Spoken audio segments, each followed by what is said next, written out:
Just अभी अभी अंदर से गुफा से आया और बहुत ही अच्छा एक्सपीरियंस था। मतलब जितना एक्सपेक्ट नहीं किया था उससे ज़्यादा था, बहुत अच्छा था। और एक भैया हैं, उन्होंने मेरे को इस चीज़ के बारे में बताया, बट इतनी सारी चीज़ें थी, इतनी सारे मतलब इन्होंने स्टोरीज थी वहाँ के रिलेटेड, तो याद नहीं रह सकती। तो मैं अभी कोशिश करूँगा कि भैया से, अंकल जी से मैं पूछूँ यहाँ पर, और ताकि आप लोगों को भी उस चीज़ के बारे में पता लगे यहाँ पे। अंकल जी, आपका नाम क्या है? मेरा नाम सर जगत सिंह रावल। जगत सिंह रावत। तो मुझे थोड़ा बहुत बता दीजिए यहाँ पे क्या इसकी महत्वता है। और पाताल भुवनेश्वर, भुवनेश्वर आपने बोला शिव जी का नाम हुआ, जी जी। और तो पाताल की क्या मतलब यहाँ पे क्या स्टोरीज है, थोड़ी बहुत क्या अंदर सब कुछ है जो भी है? तो इसके बारे में बताया गया है, इसका जो वर्णन है पूरा स्कंद पुराण का एक खंड है, मानस खंड है। हम्म। मानस खंड के 103 अध्याय में इसका वर्णन है।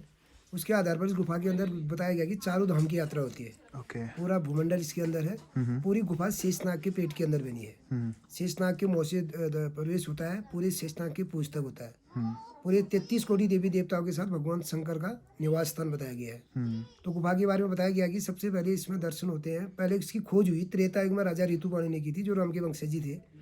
द्वापर युग में इसके अंदर पांडव आए थे। पांडव कब आए थे? लास्ट टाइम में, जब उन्होंने अपना शरीर त्यागा था भगवान शंकर के साथ, चौपड़ खेला था इस गुफा के अंदर। हाँ हाँ। चौपड़ खेलने के बाद इसी गुफा से भगवान शंकर ने युधिष्ठिर को शरीर स्वर्ग भेजा था। और 4 भाई और द्रौपदी ऐसे बद्रीनाथ निकले थे। जहाँ बद्रीनाथ के माणा गांव से सबसे पहले द्रौपदी ने प्राण त्यागे थे, फिर नकुल ने त्यागे थे, ऊपर को जाती रही, अपना शरीर त्यागते रहे। फिर 8वीं शताब्दी में इस गुफा कुछ समय तक गोपनीय रही। जब हमारे हिंदू धर्म का पतन हो रहा था 8वीं शताब्दी में, उस समय आदि जगत गुरु शंकराचार्य जी ने भगवान शंकर के रूप में जन्म लिया था केरल में। जो 32 साल इस पृथ्वी में जीवित रहे, उन्होंने अपनी कैलाश यात्रा के दौरान जागेश्वर धाम हो गया, केदारनाथ हो गया, पाताल मुनीश्वर हो गया, एक साथ इस गुफा की खोज की थी। जो आपने वहाँ पर पूजा की होगी शिव शक्ति, तीनों लिंग को ब्रह्मा विष्णु शंकर जी को कॉपर प्लेट से उन्हें सिद्धिपीठ किया हुआ है, क्लियर किया हुआ है। ओके। उसके साथ जो तीनों लिंग उत्पन्न हुई थी, उसका अग्नि की ज्वाला भी निकली थी। तो उसके सामने कोई भी पुरुष खड़ा नहीं हो सकता था।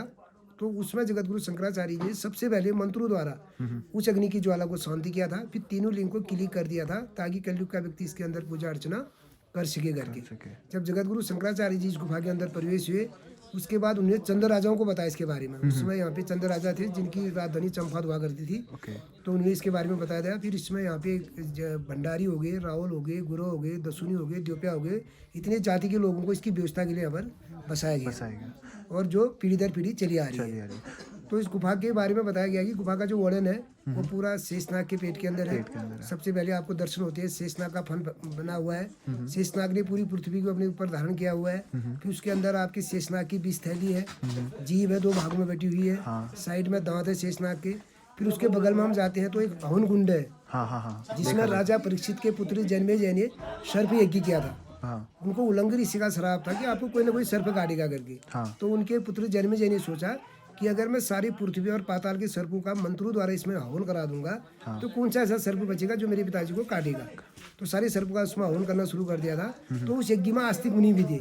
तो आस्तिक मुनि ने सोचा कि ये सारे सर्प अगर इसमें भस्म हो जाएंगे तो इस सर्प वंश ही समाप्त हो जाएगा। उन्होंने तक्षक नाग को पहले भगाया, भगवान इंद्र के आसन के नीचे छिपने के लिए बोला। तो जब मंत्र में इतनी ताकत थी कि भगवान इंद्र का भी आसन हिलने लग गया था, तो तब उन्होंने उसको कीड़े का रूप दे दिया, क्योंकि अगर सर्प का रूप होता तो वो भी भस्म हो जाता। लेकिन उन्होंने उनको कीड़े का रूप दे दिया था, क्योंकि जो ऋषि का श्राप तो वापस हो नहीं सकता था। जब उन्होंने सोचा कोई सर्प नहीं बचा, लास्ट में फल का हवन करना शुरू किया, तो फल के अंदर से आके उन्होंने राजा परीक्षित को डस दिया था और उनकी मृत्यु हो गई थी। उसके बगल में एक नाग है, वासुकी नाग, फिर जो भगवान शंकर के गले में रहते हैं हमेशा, जिनको दूध का भूल गाया जाता है नाग पंचमी के दिन। और उसी वासुकी नाग से सर्प आपका समुद्र मंथन हुआ था, जिसमें उन्होंने रस्सी का काम किया था, मथने का काम किया था। फिर थोड़ा आगे बढ़ते हैं, शेषनाग की रीढ़ की हड्डी में चलते हैं। फिर आगे बढ़ने के बाद गणेश जी की मूर्ति है। गणेश जी का बॉडी वाला भाग है वो कटा हुआ, सर कटे हुए गणेश। क्योंकि जब पार्वती जी ने गणेश जी ने शंकर भगवान का सर काटा था, तो उसमें पार्वती जी ने ब्रह्मा जी से अनुरोध किया कि कोई ऐसा उपाय बताओ जिससे गणेश भगवान के प्राण बचाए जा सके। तो तब ब्रह्मा जी ने तुरंत ही ब्रह्म कमल की रचना की थी। उसके ऊपर से ब्रह्म कमल बना हुआ है, 108 कंपनी वाला, जिसे अमृत गिराया गया था गणेश भगवान के प्राणों को बचाने के लिए। जब तक हाथी का सिर नहीं आया तब तक उन्होंने उनके प्राणों की रक्षा की थी। बाद में उसी के अभिषेक से हाथी का सिर गणेश जी की बॉडी के ऊपर ज्वाइंट किया गया था, जो बताया गया कि भगवान के समय का सबसे पहला सबल ऑपरेशन था, जब हाथी का सर गणेश जी की बॉडी के ऊपर ज्वाइंट हुआ था। पिछू के बगल में केदारनाथ है, फिर पंचबद्री है, उसके ऊपर थोड़ी सी ऊपर अमरनाथ है। तो बताया ऊपर से अमरनाथ की जटाएं हैं। बताया गया कि पाताल मुनीश्वर एक ऐसा दिव्य स्थान है जहाँ पे आदमी एक ही नज़र में आप तीनों धामों के एक साथ दर्शन कर सकते हैं। यहाँ के दर्शन करना 4 धामों में जाना बरोबर पुण्य माना गया है। फिर काल भैरव की जीभ है। काल भैरव ने विकराल रूप दिखा रखा अपना, अब जीभ लटका रखी है, उनकी जीभ से नीचे को लार बह रही है। फिर काल भैरव का पेट वाला भाग अंदर, दाएं साइड को पूंछ का भाग है। हाँ। तो पूंछ वाले भाग में बताया गया कि 3 लिंग स्थापित है ब्रह्मा विष्णु शंकर जी शंकर जी के, के। हाँ। जो व्यक्ति उनके मुंह से प्रवेश करके उनके तीनों लिंग को टच कर लेता है, उसका पुनर्जन्म नहीं होता है, मोक्ष मिल जाता है। लेकिन कलयुग का व्यक्ति उसकी पूंछ तक नहीं जा सकता है, क्योंकि पूंछ वाला जो टनल है वो बहुत ही नैरो है, आदमी की बॉडी उसके अंदर नहीं घुस सकती है। फिर उसके बगल में देखिए भगवान शंकर का आपका वो है, काली कमली बैठने का स्थान, एक पाँव को लटकते दिखा रखा है, जिसमें भगवान शंकर ने एक पाँव में तांडव नृत्य किया था। फिर वहीं पर माँ भुवनेश्वरी है, जो पूरी सेब में बनी है, कंधे में धनुष है, एक हाथ में खप्पर है उनका, गले में मुंडू की माला है, सिर पे मुकुट बंधा हुआ है, बगल से उनका वाहन शेर का मुंह है। तो माँ भुवनेश्वरी जो है उसके आगे 4 दरवाजे हैं, 4 दरवाजों के वो रक्षक हैं। 4 दरवाजों में से 2 दरवाजे बंद हैं, 2 दरवाजे खुले हैं। जहाँ से हम प्रवेश करते हैं वो धर्म द्वार खुला है, जहाँ को हम पार होते हैं वो मोक्ष द्वार है। दाएं साइड का दरवाजा रण द्वार है, जो महाभारत की लड़ाई के बाद बंद हो गया है। बाएं साइड का दरवाजा पाप द्वार है, जो रावण के मरने के बाद वो दरवाजा भी बंद हो गया। कलयुग में केवल 2 दरवाजे खुले हैं, धर्म द्वार और मोक्ष द्वार। जो व्यक्ति धर्म द्वार से प्रवेश होकर एक बार मोक्ष दरवाजे में निकलता है, उसके सारे पाप और दुख दूर होते हैं। जब हम धर्म से मोक्ष की ओर जाते हैं तो वापस इस दरवाजे में लौट के नहीं आते हैं, ऊपर दूसरा रास्ते से आते हैं, आपके गणेश जी की बॉडी पर मिलते हैं। फिर आगे जाने के बाद कल्प वृक्ष है, जो बताया गया कि पूरा पत्थर का बना हुआ है, चारों ओर से उनके ये आपके शंख के नमूने के उसमें फल लगे हुए हैं। भगवान शंकर की हथेली में टिका हुआ है पूरा पेड़। उसी के ऊपर 3 गुफाएं हैं, समर, सुमेरु, सुदामा, जिनमें 3 सप्त ऋषि तपस्या करते थे। फिर आगे वाली गुफा जाती है कदिली वन, जिसका नाम बताया गया है। कदिली वन का मतलब होता है केलों का बगीचा, जिसके पहरेदार त्रेता युग में हनुमान जी रहा करते थे। जब वही राहुल राम और लक्ष्मण को पाताल में छिपाता है, तो हनुमान जी मकर ध्वज से लड़ाई लड़के उसी पाताल लोक से उनको वापस लाते हैं पृथ्वी में। फिर वहाँ पर एक छोटी सी गुफा है, जिसमें मार्कंडेय ऋषि ने 10,000 बरस तपस्या करके मार्कंडेय पुराण लिखा था। तो वहाँ बताया गया कि वो मार्कंडेय ऋषि अभी भी छाया के रूप में अजर अमर है, मरे हुए नहीं है। कलयुग का व्यक्ति जो इनके छाया के रूप में दर्शन करता है, उनके दर्शन करने से आदमी की अल्पायु मृत्यु नहीं होती, आदमी दुर्घटनाओं से बचता है, क्योंकि उन्होंने महामृत्युंजय मंत्र लिखा था मार्कंडेय ऋषि ने। जब हम किसी का जन्मदिन मनाते हैं तो सबसे पहली पूजा उनकी होती है। थोड़े आगे बढ़ते हैं तो वहाँ पर ब्रह्मा जी का 500 सर कटा हुआ सर, कामधेनु गाय के थन से ऊपर से दूध निकलता था, वो दूध का अभिषेक ब्रह्मा जी के सर के ऊपर होता था। लेकिन वो कलयुग में दूध नहीं है, पानी में तब्दील हो गया है, तो वहाँ पे ब्रह्मा जी की पूजा नहीं होती है। शंकर भगवान का उनको श्राप था कि आपको मूर्ति रूप में नहीं पूजा जाएगा, सिर्फ पुष्कर में पूजा केवल एक ही पुष्कर राजस्थान में, उसके अलावा उनका कहीं मंदिर नहीं है। वहाँ पर क्या होता है, पितृ तर्पण होता है। जैसे किसी पितर का पिंडदान छूट गया है तो वो भी उठाया जाता है। जैसे कोई निसंतान व्यक्ति है, साधु सन्यासी है, वो जिंदे में भी जीते जी भी अपना तर्पण वहाँ पर करवा सकता है। उसके आगे जाएंगे हम, 7 कुंड बने हैं अमृत के। 7 कुंड में से 6 कुंड तो क्लोज में एक नंबर वाइज बने, 7वां कुंड खुला हुआ है। उस कुंड के अमृत को पीने के लिए भगवान शंकर के जितने भी सर पे तालाब है, तो उसके पहरेदार ब्रह्मा जी के वाहन हंस को रखा गया था, ताकि कोई इस अमृत को नहीं पिएगा करके। तो हंस ने सोचा एक बार कि अगर इस अमृत को मैं ही पी लूंगा तो मैं हमेशा के लिए अमर जाऊंगा। पीने की इच्छा रखी, पिया नहीं। शंकर भगवान ने शराब दे दिया, उसका गर्दन उल्टी टेढ़ी हो जाएगी, तुम इस अमृत कुंड को देख भी नहीं सकते हो, कहाँ पीना।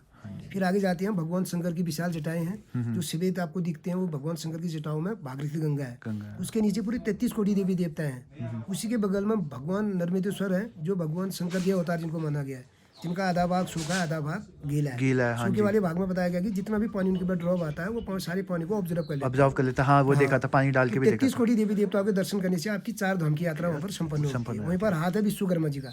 विश्वकर्मा जो गॉड आर्किटेक्ट, जिन्होंने भगवान कृष्ण के आदेशानुसार पांडवों के लिए उस कुंड का निर्माण किया था, उस गंगा जल को रोकने के लिए। वहीं पर नंदी बैल है, वहीं पर राजा भगवान। और इसमें वो भी तो है ना, कलयुग सतयुग वापसी में होगा। फिर आगे जाते हैं तो भगवान वो शिव शक्ति है, जो मेन पूजा स्थल है पाताल भुवनेश्वर का, जहाँ त्रिलिंग में ब्रह्मा विष्णु शंकर जी के 3 लिंग स्थापित है।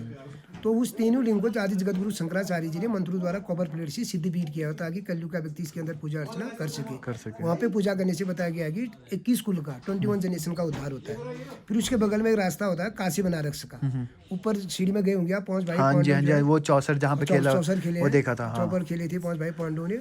और उसमें जो थे भगवान शंकर ने युधिष्ठिर को वहीं से स्वशरीर स्वर्ग भेजा था। फिर वापस में आते हैं हम, आपको विशाल मंच दिखाई देता है, जहाँ पर 4 लिंग है, केदार, वो आपका कलयुग, सतयुग, त्रेता, द्वापर। तो पुराण में उल्लेख है कि कलयुग की ग्रोथ होती रहती, बढ़ता रहेगा। जिस दिन वो बढ़ते बढ़ते अपने समांतर की नोक को टच कर लेगा, तो उस दिन पूरी सृष्टि का अंत हो जाएगा, पृथ्वी पहले हो जाएगा। लेकिन उसका बढ़ना महसूस नहीं होता है, वो हजारों साल में सुई के नोक के बराबर भी बढ़ सकता है, एक पल में भी ऊपर टच हो सकता है। उसी के अंदर से गुफा है आपका सेतु बंधु रामेश्वरम, जो दक्षिण भारत में है, कलयुग में गुफा बंद है। फिर वहाँ से वापस आए आप, एरावत हाथी के 1000 पैर है, भगवान इंद्र की सवारी थी, जिसपे 3 घोड़े थे, हवा में भी उड़ सकता था, जल में भी तैर सकता था, थल में भी चलता था।